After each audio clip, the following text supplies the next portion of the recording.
of our favorites. So what are the semi-annual projects? They are double checks done twice per year. Double checks as in not because we do them twice per year, but because we wanted to have a backup system in place for a majority of our tracking systems. So hence the reason we call them double checks, and that we do recommend them being completed twice a year, in April and October.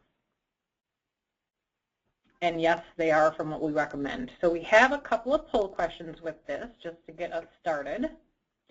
Do you complete these semi-annual projects twice a year as recommended? Yes. And Carol, it'll come up on your screen, so you'll just go ahead and select one. You should be able to select an option. Okay. I'm glad you added the not sure in there. There were a lot of those last time. Oh, good.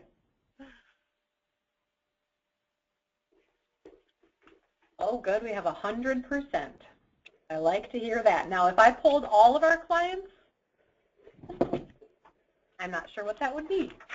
There is a second poll question to this one.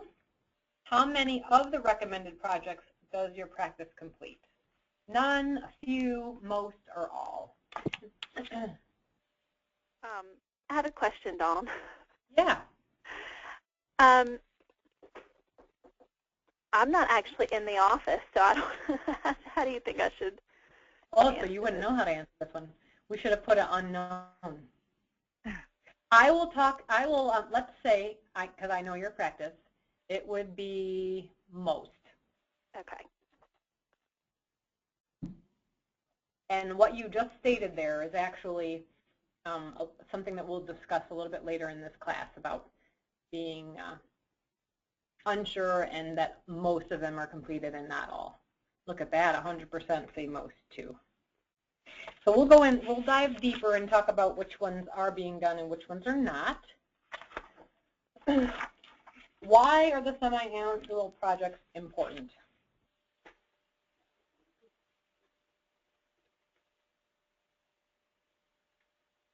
Keeps us on track. It does. And Andrea, the slide didn't come up. This one?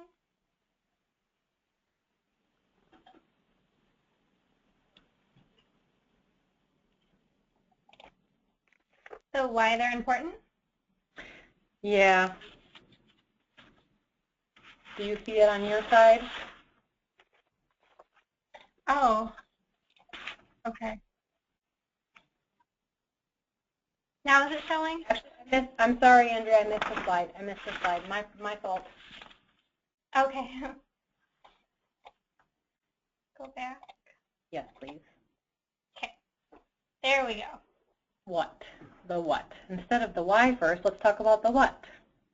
What are the semi-annual projects? So we have RMD list. The project for this one would be the comparison of the home office RMD list to the Connect RMD tracking tool. Even better today than it was last year because it shows the distributions. The SPS Advantage deliverables, so this is just checking the SPS at a glance report to ensure that the deliverables are being completed. The Managed Account Tracker also tracks the active portfolios and SMAs, so it's not just for SPS deliverables. If your practice or if the advisors use the products, the active portfolio product and the SMA, then we would track the annual review requirements for that. You cannot, or there is not a report at home office that states when those are completed, so that's why the Managed Account Tracker is used. The Alpha Code Cross-Reference is where we compare the book of business that shows all active clients for the practice to Contact Manager. For those of you that are unfamiliar with this, we have designed a system which we call alpha coding to help streamline our use with Contact Manager. Many of you may have seen reports in the past that when you run them will show inactive or deceased clients. And so if we alpha code them, we can add the alpha NUM, if you use alpha NUM 1 or 2, we can add that into all reports that we run from Contact Manager, which allows us to then see only those active clients. So we absolutely recommend that you do the alpha code cross-reference before you do any of these next 3, because the next 3 incorporate that alpha NUM. They are the 3 group service frequency reports. The first one is the clients that are not serviced in the last 12 months. Clients without a group service frequency, that's really important. And then the group service frequency monthly total, so we can see if the advisor has their the way that they would like to service their clients evenly distributed through the year. And then finally, with the financial planning tracker, ensuring that we are refreshing that and that the goal tracking meeting is in there if you're using it, and the next meeting date, again, if you're using that.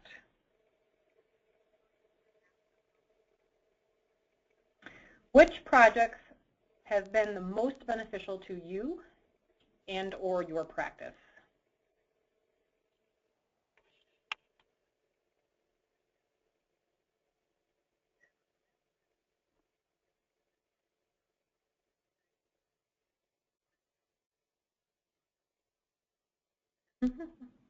Probably the RMD list. Can you choose? Can you select that one? It looks like only maybe one person voted. I'm still thinking. That's okay. Yeah, I was a little torn on that one too. Because I do them and I send them, but I don't know what's done with them from that. What they do with them from that point on. Probably nothing. Andrea, is there a way for you to bring that back up or no? Yeah. Let's try that again.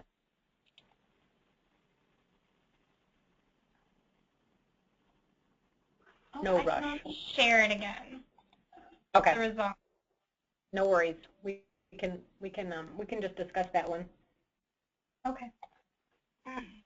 Geez, Melody, I would have a hard time picking that one for your practice too. I mean, I can pick which one I feel is most beneficial for me. Mm-hmm. Um, SPS.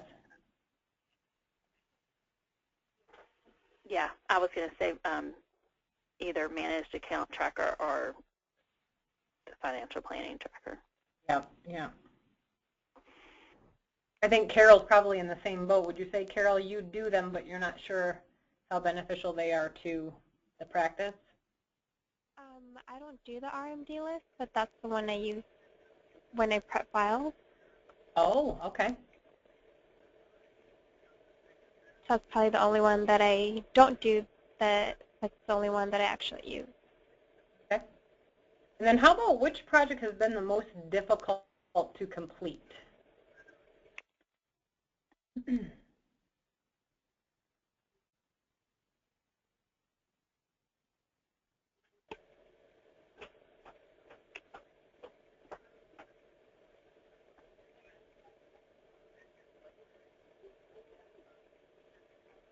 And it's hard if you're not the one that does all of them.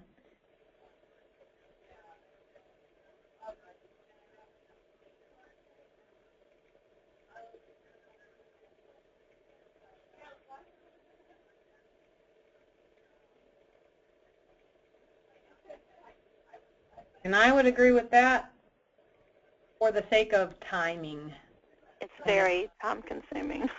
A little tedious, especially for practices as large as Melody and Carol. So you have a large client base, so that definitely takes some time. And when you have multiple advisors, it takes even more time. All right? Now we can jump to the slide that I was getting to earlier. Why are the semi-annual projects important? As usual, with our proactive approach, we make sure that nothing is slipping through the cracks. So for multiple reasons, no clients are being missed on the trackers. That's why we check the RMD and the managed account tracker. Clients are assigned to the correct advisors. That's the alpha coding. If you have multiple advisors, this is also helpful so that you can differentiate. Though home office might say that it's one advisor, Mr. Smith, if you have a Mrs. Smith advisor too, you want to make sure that we have the alpha code assigned to the right servicing advisor. Clients are being serviced appropriately, meaning we're meeting with them as often as we should be. They're not getting missed or slipping through the cracks. And then the amount of meetings held are to the advisor's liking, meaning there's a monthly totals report for group service frequency where we can see how many clients each month the advisor is meeting with. Does anyone have any examples of items that might have been missed if these projects weren't completed?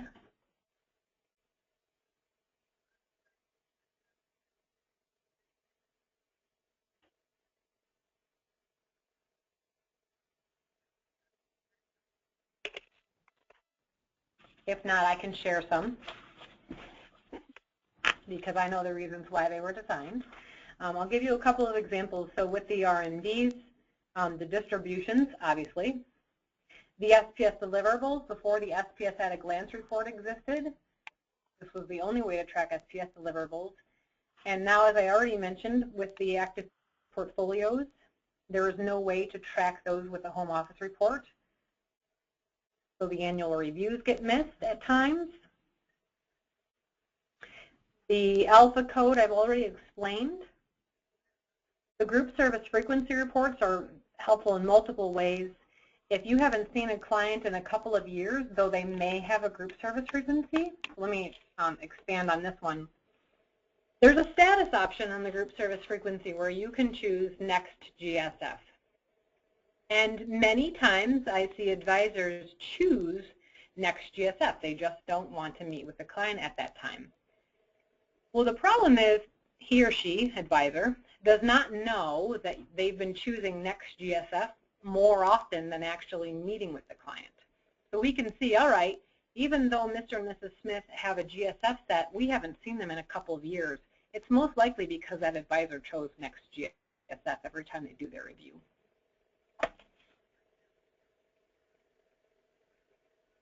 So those are a couple of examples that I know of. How about, oh, did someone have a question?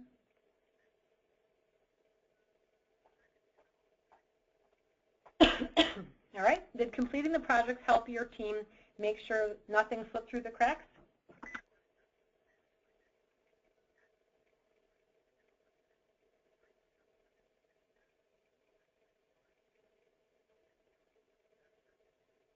Yes, it does. It's our double checking of knowing whether or not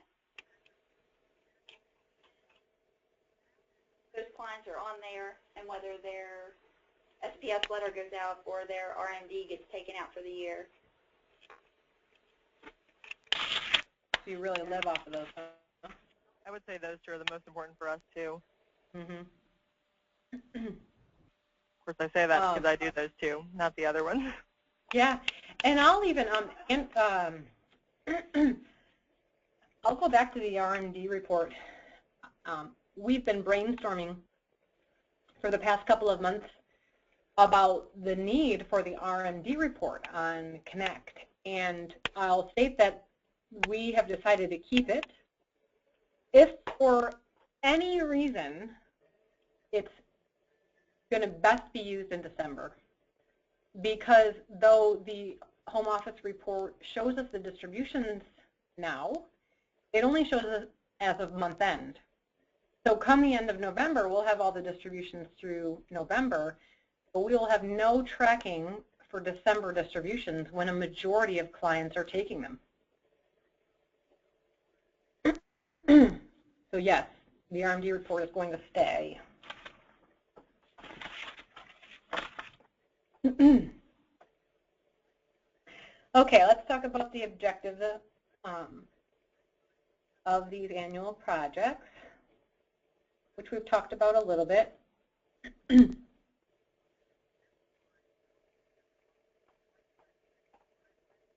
If we didn't have these in place, we would be relying on a one-check system. And we have tried to design a system for financial planning practices that encompass a double check everywhere. Many times you have one owner of the RMDs and one owner of the managed account deliverable, the SPS deliverables. This was our way of saying, okay, sometimes there's human error. We're all human. There are errors made. As long as we can have this project in place to do these projects in place to do these double checks, we will lessen the risk of mistakes or lessen the risk of missing client appointments, not getting them scheduled, just to name an example. I do have a content expert today, and this one I will explain a little more. Carol Moya is our content expert. We actually chose two content experts. Originally, we chose two content experts for this topic because we like the way that the McCrossin practice manages these semi-annual reports. However, the second person no longer works with this practice. So I told Carol, don't worry, I will be here to help because I understand their process. I also already did the interview. Andrea already did the interview. So we're going to go ahead and present their process. And I know that this is how they'll do this going forward when they find their replacement. So Carol only does a portion of these reports, so she may not be able to answer all of our questions. We have questions on some things, but I can go ahead and help her out with that. Carol works with a practice that has 2 advisors and 6 staff. There is some cross in roles, but generally they have an administrative assistant, 2 paraplanners, a financial planning specialist, a receptionist, and a marketing manager. Their process is that they have 1 team member manage the entire project. So as you can imagine, with 6 staff members, they are able to assign these projects out so that they don't have too much on one plate. Typically, it's based on the tracker ownership. They are given a month-end deadline, so they're given about 30 days to complete the task or the project, and double checks all projects at month-end to make sure they were completed correctly. So the owner would double check all the projects. Another question for all of you, how long does it take for the semi-annual projects to get completed? 1 week, 2 to 3, 4 to 5, 6 weeks or more.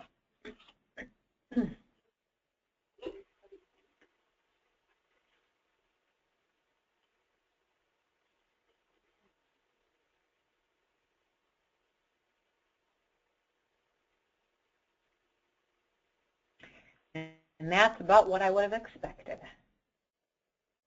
which is why we call them April and October projects. If you get it done, if you try to get it done in the month, then you have another 6 months to go before you have to do it all over again. I'd like to hear from each practice on how each practice determines who does what project. Let me just go in order again. Keep it simple. Angela, do you know for your practice? I think we do it more just by whoever is the owner of that particular tracking tool. So I do the RMD and the managed accounts.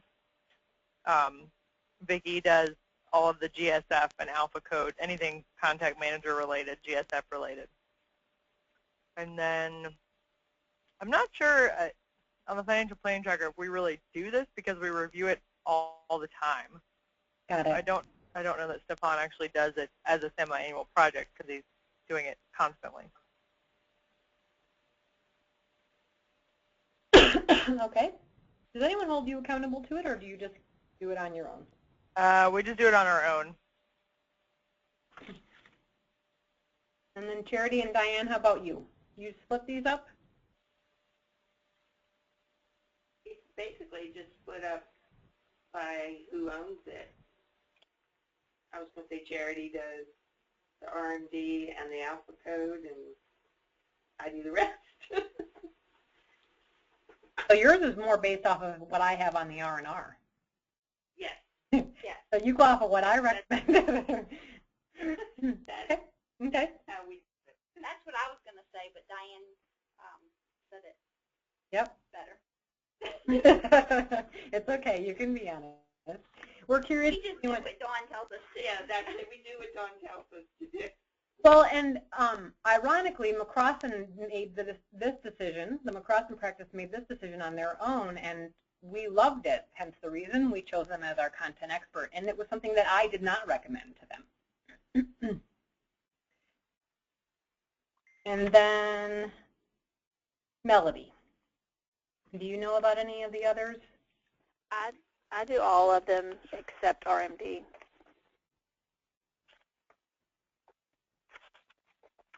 And like she said, I don't typically do the financial planning tracker as a semi-annual project because that's something that's just kind of ongoing throughout the year.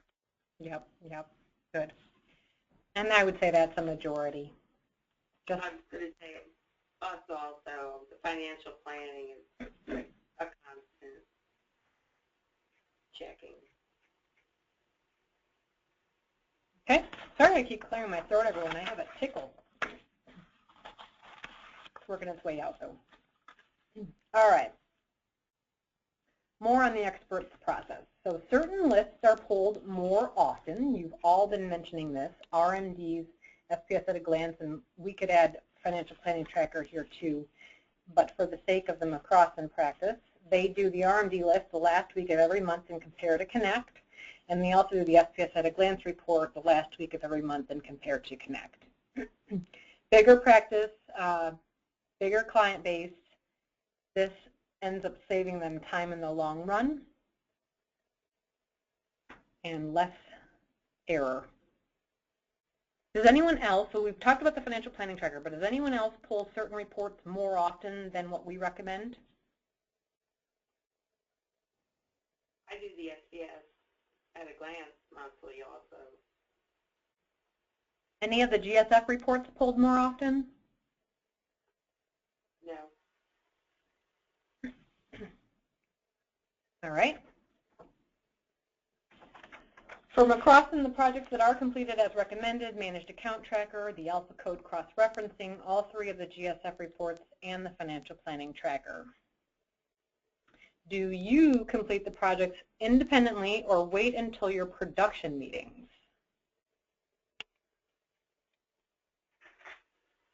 I think I could answer the question for all of you.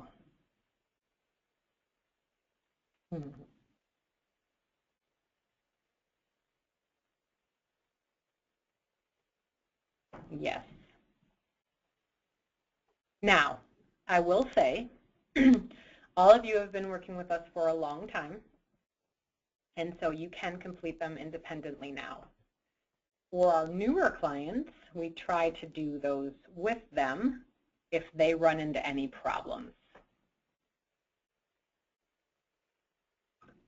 So the discussion question, we got past that. For those of you that complete the GSF reports, have you done the monthly totals one yet? I have. Were you able to get the actual monthly totals report printed, or just, or did you have to do the count? I had to do the count. Okay. How about you, Diane? I'm not sure I understand because I ran the report. Well, I did it monthly. I probably didn't do it according to your instructions. I was going to say because Mike wanted to know how many in each month, and it wasn't just the number. I printed out everybody. Got it. You wanted the people. Year. Well, yeah. Good. He wanted to know the names of everybody. So our instructions only show you the names. There is a way to do the count on through changing up the report a bit, and we're going to update the resource going forward so that you can, in Melody, you don't have to count them on your own. I know that you use the bar chart to get the counts. Yes. Typically. There's a way now to do it so we can actually pull up the report and you don't have to use that bar chart. We can just print it. So we'll add that into the ownership guide for the October projects. And actually, Carol, that would be for you as well. Yeah, I was going to say I already did that one too, and Okay. I know it used to give you the total, but for some reason it stopped. Yep. And I found a way, ironically today, to get it back to the way that it used to be. So we'll make sure to update that resource. Biggest tips from our content experts. Read the directions carefully. I loved that for those that are doing it for the first time. I know the email that comes to you is extremely lengthy, and Melody, because you're doing all of them, you have to follow all the instructions. Don't fall behind. It's another good one for our proactive approach. And regularly set aside times to update and go over your trackers. If you find that you're spending a lot of time doing one thing, maybe the alpha coding, and you'd like to split it up quarterly instead of semi-annual so that it'll save you time, let us know what your thoughts are there, and we can help work through those timing issues. Does anyone else have some tips that you would like to share that has made these projects easier or more efficient?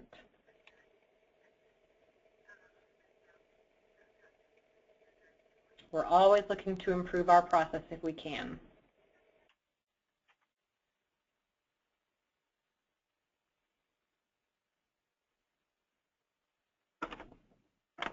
Okay, easy enough.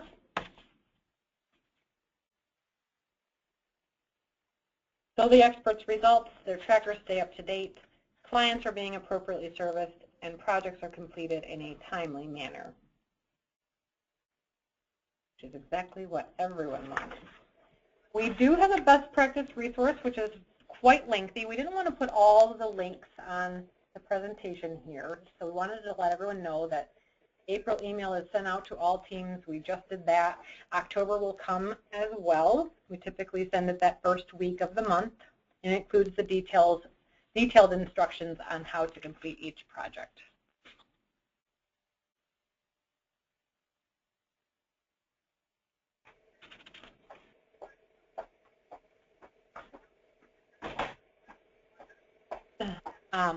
I'm going to ask the latter of that first question there. Is your practice completing the semi-annual projects in a different manner? I already asked about any tips that you might have, but how about any big differences? Meaning you may do something completely different than what our instructions say.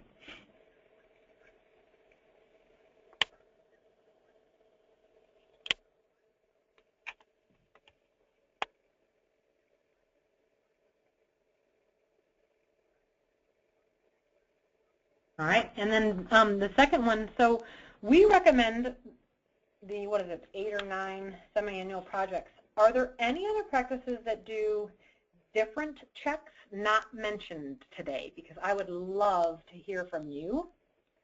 Maybe it's something we'd like to add to the list.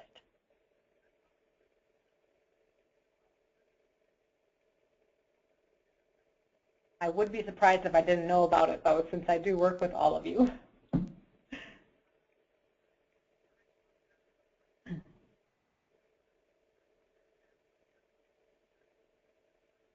Okay, I take that as a positive. That's good to know. I do have something that we do kind of track Okay. Where we do the alpha code, is it the alpha code? Yes. Yeah. Where we do the alpha code and we put in our advisor's initials. Mm-hmm. We also have been coding on the next tab down whether that client has a POA document or not. Like the Alpha Noon 2 slot? Yes. Because it's becoming, especially for our client base, a lot of our clients are older, and it's becoming necessary for our clients to have the power of attorney document on file with our home office. And so we decided that we would put POA in that next one if they have a power of attorney on file with us, so that it's easily accessible to find out whether they have one, and that way we don't have to look up whether we need to get one, or if something happens that the successor or the power of attorney needs to use it, we know it's there.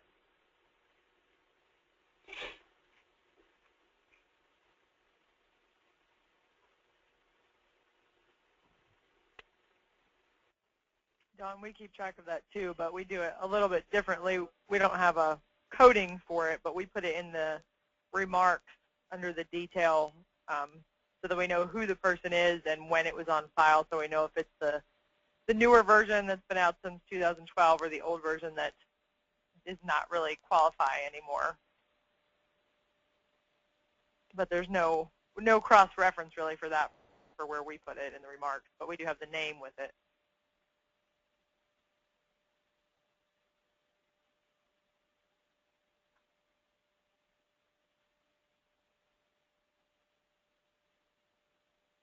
Dawn, are you muted? Yes, I am. Thank you. Angela, I was just asking you if you choose the individual remarks or the group remarks. I guess the individual remarks. I don't know. I don't ever use the group tab, so I guess it goes under the individual. Individual. Okay. Anyone else?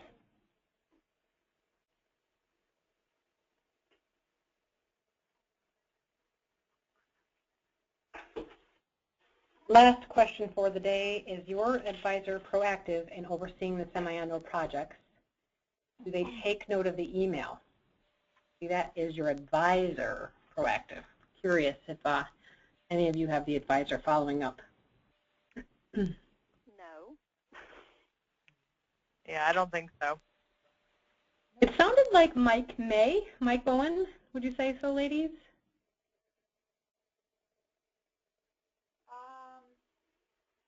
Or is that just he looking for something specific on the groups? Or Some of them. Only on some of them. okay.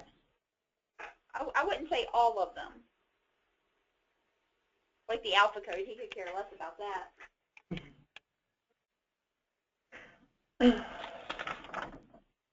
All right, great. Do any of you have any questions?